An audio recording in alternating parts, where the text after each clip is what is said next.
Mayor Dustin Yates, as well as our interim Chief of Police, Todd Morris.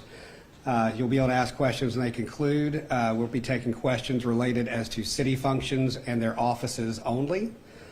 So to that end, let's hear from our first Chief of Police, Mr. Todd Morris. Thank you, Andrew. Thank you very much for coming. I just want everybody just to know that I'm very appreciative of this opportunity to serve the citizens of St. George. I want to thank Sheriff Gautreaux, who is very supportive of me with this endeavor, and Governor Landry for this interim appointment. Sheriff Gautreaux and the Deputy Vice President Sheriff's Office can continue to provide the same services to the citizens of St. George. To ensure our citizens are safe, I'm going to continue working collaboratively with our local, state, and federal law enforcement partners, as I've been doing so for the past 34 years. As we know, crime knows no boundaries. I want to ensure the citizens I'm going to work diligently with our law enforcement partners to address any public safety concerns for the citizens of St. George, which also is going to benefit all of East Baton Rouge Parish. It's just a great opportunity to be a part of this originally, and I'm very thankful for this and very humbled by this. And I look forward to working with our community, our citizens, Mayor Yates, and the board as we move forward for the betterment of the parish. Thank you very much. Real quick, Todd, if you will stay up there for a second. Do you have any questions for our Chief of Police? In the coming years, I know that not right now, but are we looking at future expanding of the department in the future?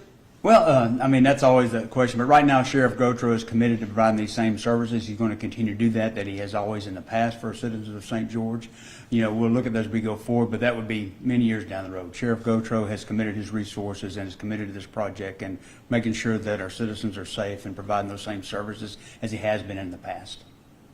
So once you, I guess, know, how is that partnership going to work? Does it just mediate? I mean, I don't think it's just mediating, but you know what I mean? How's that partnership going to work?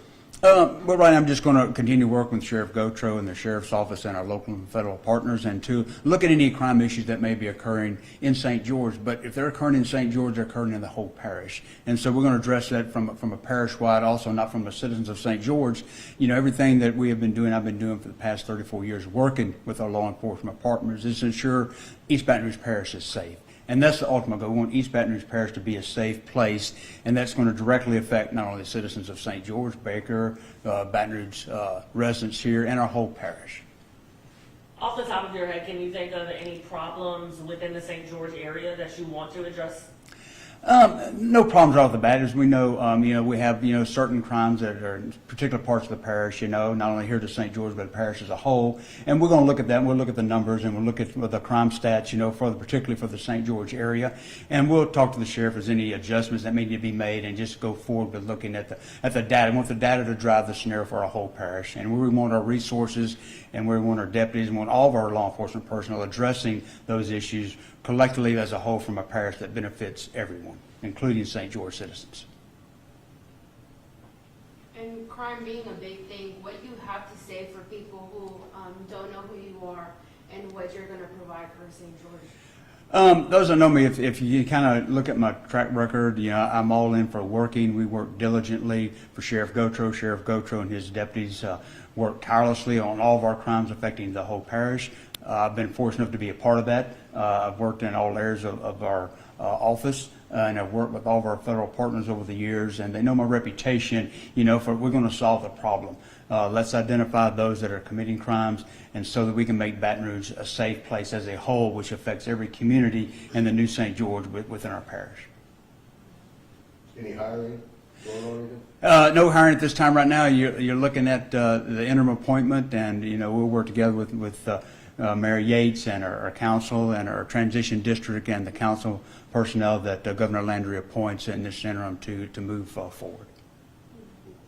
And besides the overall of maintaining like safety in the area, is there any specific detailed plans that you would like to do? No specific plans yet, other than looking collaboratively at the data from the St. George area itself. And then we'll just kind of work collectively with the Sheriff's Office and Sheriff Gautreaux to address any specific needs as it relates to public safety for the St. George community. And again, it not only affects the community, it's going to benefit the parish as a whole. Have you looked at any data? Have you noticed anything new, or what have you? No, nothing at this point. I'm pulling all that information and data now to look at that specifically within the boundaries of St. George. All right, thank you, Chief. Okay, thank you all very much. All right, now we'll hear from our interim mayor, Mr. Dustin Yates. Good morning, and I sincerely thank everybody for being here today.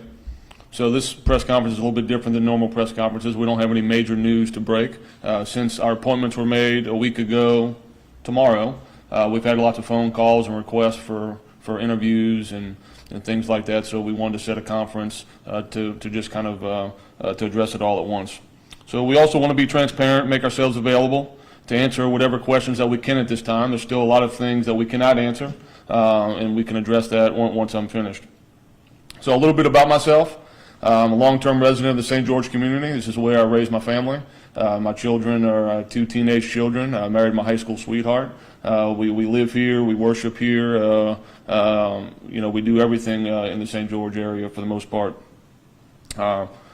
Once I graduated college, I was actually a public school teacher to begin my professional career. I was a public school teacher for 4 years. I taught English, and I was a football coach and basketball coach. Roughly about 19 years ago, I decided to make a shift in what I was doing, so I entered the fire service. I was fortunate enough to be hired here at the St. George Fire Department. I started as a firefighter operator in 2006, and I currently still serve here at the St. George Fire Department as a Chief Administrative Officer. In that role, I do a various amount of administrative duties, including helping manage a $35 million budget. We currently have roughly 230 employees, so that's my day-to-day work currently. So to just touch on that a bit, because I'm serving as the interim mayor, it's an appointed position, not elected. I will continue to serve in that role here in the fire department, as well as the interim role as mayor of St. George. I am deeply honored and humbled to have been appointed by Governor Landry to serve as the first mayor. And our goal at St. George has always been to create a city where our residents want to stay. They want to raise families, and more so where our children choose to stay and raise their families. I'm eager to collaborate with the St. George Council members once they are appointed to establish our new government. I caution people that this transition will not happen overnight, but we are committed to building a solid foundation for our city to prosper in generations yet to come. I'm also very dedicated to working closely with Mayor President Broom and her team to ensure a smooth transition. I'm aware that this is an emotional issue with strong feelings on both sides. My hope is that we can work together, find common ground, and move forward to build a better East Baton Rouge Parish. One of our early steps as we work to build a city government is to establish a communication plan to focus on transparency and ensuring that accurate information reaches our residents. We want to continue to share information and keep our residents updated with our progress. Once again, I'm asking for patience. Building our new city government will take time. My commitment is that we will do everything that we can to set up for success and stability in the future. I know that you'll have some questions for me here this morning, but I'd like to address a few things before we get to that. First is this, regarding a request to rehear this case. Personally, I will not relitigate or debate the past decade. On October 12, 2019, voters in this city approved the incorporation of a new city. On April 26, 2024, the Louisiana Supreme Court ruled that the city of St. George shall be incorporated. We're now moving forward, and we're working to build and establish a new city government. Concerning school-related questions, the governor appointed me to lead the creation of this new city, which currently does not include a school system. Creating a new school system requires tremendous focus, energy, and time, so for now, we're concentrating solely on the creation of our new city. Again, and I reiterate, we're asking for patience. This will take time, and we're also asking for reconciliation. My commitment is that we will do everything that we can to set up for stability and success moving forward in the future. Anybody have any questions? Yes, ma'am. A lot of citizens seem, like many people are saying, it's not common ground right now. A lot of people are not excited to be a part of St. George. So what do you hope to do as interim mayor to get people excited that they're part of this? Sure, yeah. The people that we've spoke to, I guess on the flip side of that, have been very excited to be part of St. George. So, the comments that you make, I haven't experienced that yet. I'm sure that I will experience that as time goes by. But I can assure you this, there's always common ground. And common ground comes through communication. It comes down from sitting down and talking with folks. People that weren't in support of this issue and people that were in support of this issue. We're going to have a lot of conversations like that moving forward in the future. And I feel confident that we can find that common ground to move. What is your first thing? What's the first thing on your list as mayor?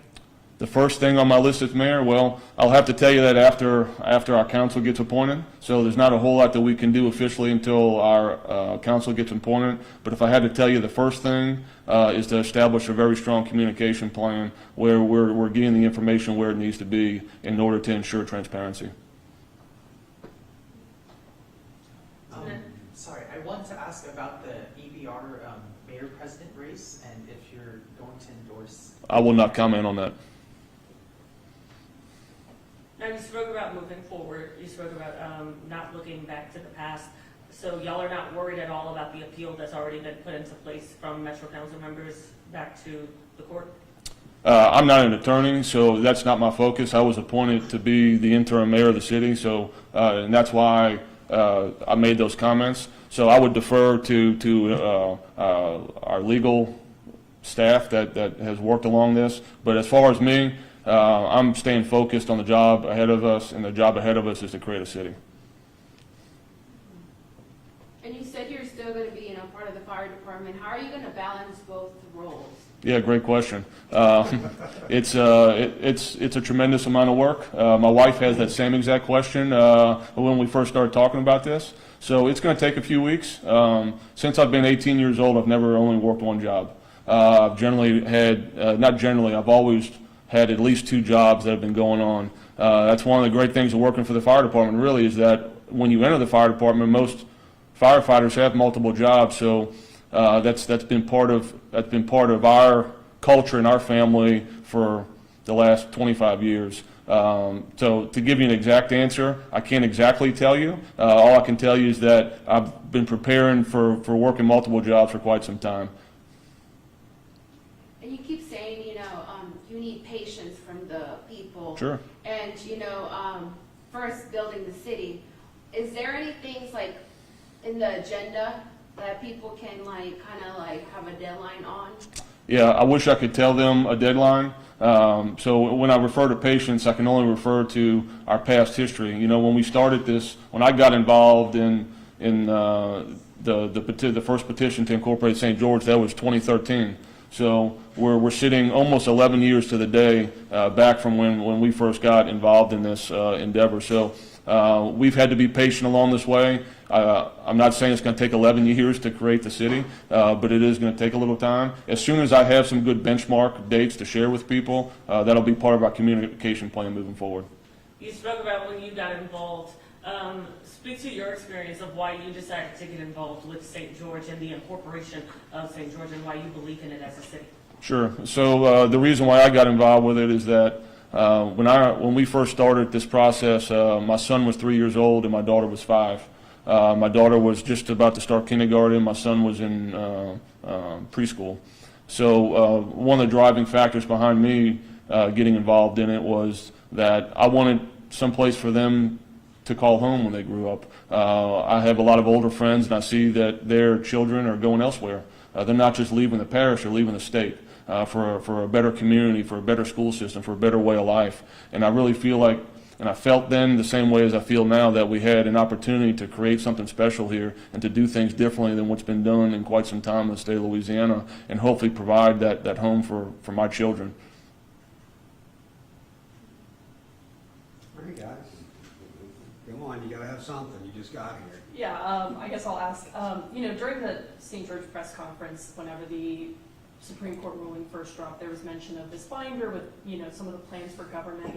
Can you provide any additional information about what that binder entails and kind of what y'all's plans look like? Yeah, I won't get into a lot of detail with that because I don't have the binder in front of me right now, but I will tell you this. The transition district has been working for the last 2.5 years, and over those 2.5 years, we have assembled quite a bit of recommendations, because that's what the transition district will do.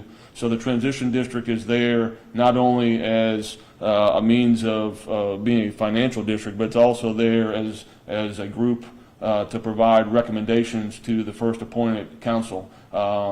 Things as, revolving around ordinances and plan of government and things like that. So it would be premature for me to give that to you before the council even saw it. You see, so there will be a process that we'll have to follow, and we'll have to advertise it. So everybody will get copies of everything prior to anything gets voted on. We'll have a time where public comment will be held, and so it's nothing that's going to be dumped on anybody's lap. I can assure you that. It's going to go through the same legislative process as anything else that goes through any type of municipal or state process, where there will be a lot of transparency, and we hope that a lot of people get involved in it. You're welcome. I know he and I spoke about it, but you plan on City Hall kind of being here on these premises? Probably so, for the interim basis. It would make sense. There is some infrastructure that's already currently here, so we don't necessarily have to duplicate some services as far as that goes. Long term, we would love for our future city to be somewhere in this area. It's a fairly centralized location in our city. But for the interim, and we're probably about 7 or 10 days away from that. So I guess if I could piggyback and go back to the very first thing to go along with the communication plan is to establish that home and to establish that communication line to where, if they have a question about it, because I've gotten all kind of questions so far, and people have a lot of questions, and they're valid. But that'll be a big step once we do that. I don't know if you've been paying attention to the national headlines, but some of the national headlines about, I'm sure you've noticed St. George has become a national story. Some of the national headlines have painted this as a black and white thing. What do you have to say to that?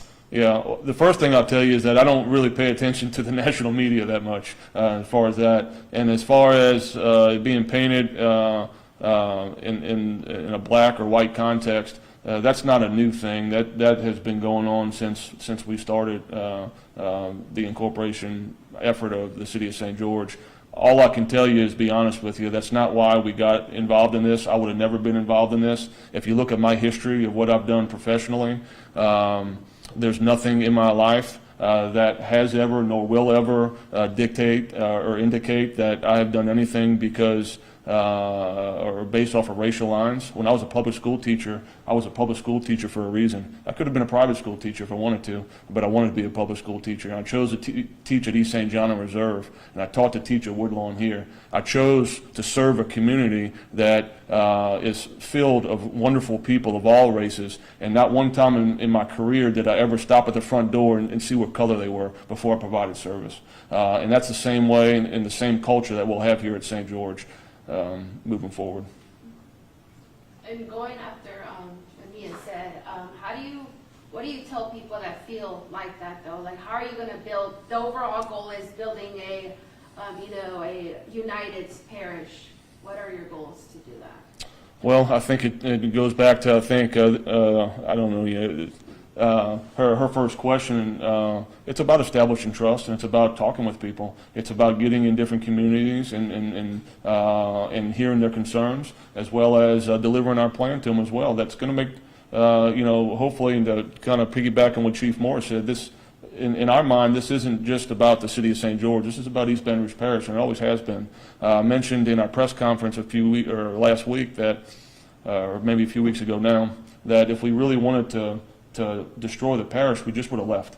But that's not what we chose to do. We chose to stay. We chose to draw a line in the sand and say, we're not going any further. This is where we're going to be. This is the parish we want to raise our children at. This is the parish that we want to see be successful. So it all starts with communication. We live in a world now where everybody does this on their phone, and it's a lot of back and forth, but unfortunately we don't do enough of this, right? We don't get in front of people enough, and we don't communicate to people enough. We don't look them in the eye enough, right? And I think that's a huge part of what's not only missing in our society, but missing in local government, And that was a real big reason why we started the city of St. George, so that our residents can be accessible. They can have access to their local officials, and we can have these community-based discussions. And I believe it all starts there. If we can't build a relationship, if we can't find that common ground, then really what are we doing here? So I don't know if I answered your whole question, but pretty passionate about it. All right, guys, thank you very much. Appreciate it. Any questions for me real quick before we wrap up?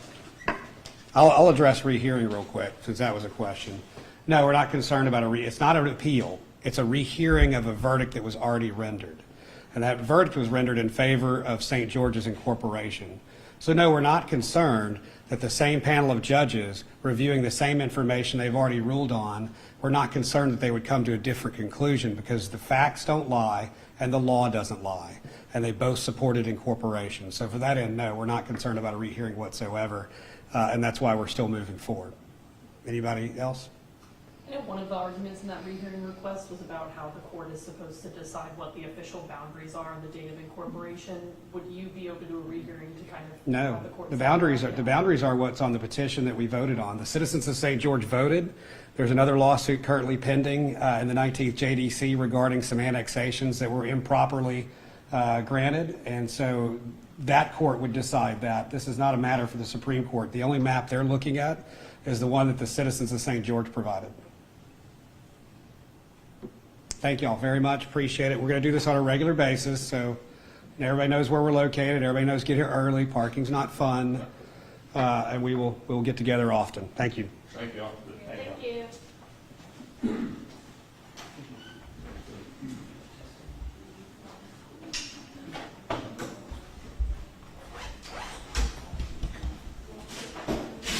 See, look, my 5-year-old daughter, when it started, she's 16, she's in the back, she can drive now. She had exams today. Look at that. She wanted to